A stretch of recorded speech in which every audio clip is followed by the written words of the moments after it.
আসসালামু আলাইকুম গাইস। তো আজ চলে আসলাম এই যে আমার ছোট্ট একটা বাগান সবজি, সেখান থেকে কিছু পুঁইশাক কালেক্ট করার জন্য।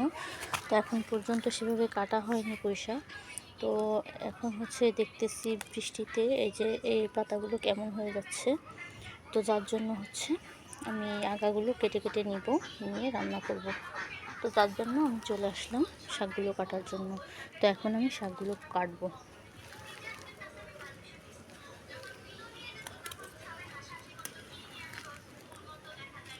যে দেখতেই পাচ্ছেন,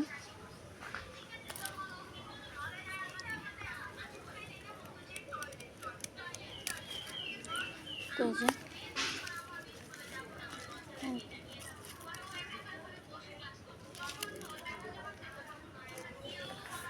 এই যে শাকগুলো কেটে নিচ্ছি। এরপরে হয়তো বা ভালো হবে, যার জন্য এই যে দেখেন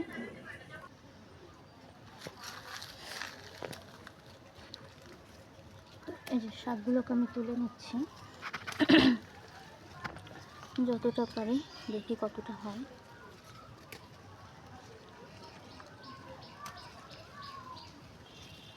তা না হলে কিছুদিন পর হয়তো বা খাওয়া যাবে না। এখন যদি পরে যদি নতুন আসে তখন যদি ভালো হয়।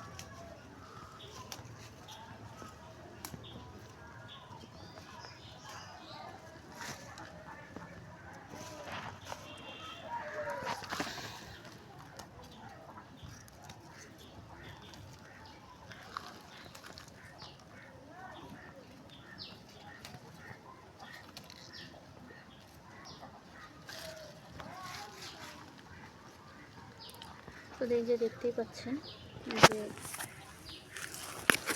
শাক কাটা আমার প্রায় শেষ। তো এই দেখেন কতগুলো শাক হয়েছে। তো এই যে এখানে আরও আছে, বাকিটা পরে তুলব। আর এই ডাটাগুলো লাগিয়েছি আমার শ্বশুরের। তো দেখেন কত বড় হয়ে গেছে। তো এখনও অবশ্যই এগুলো অনেক বড় জাতের, এগুলো আরও বড় হবে। তো এগুলো পরে তুলব। তো এই তো আমার পোশাকগুলোকে যে তোলা হয়ে গেছে। তো এখন আমি এটাকে পরিষ্কার করে ধুয়ে কেটে রান্না করব। তো আপনারা যদি আমার ভিডিওটা ভালো লেগে থাকে অবশ্যই লাইক, কমেন্ট, শেয়ার করে সাবস্ক্রাইব করে পাশে থাকবেন। আল্লাহ হাফেজ।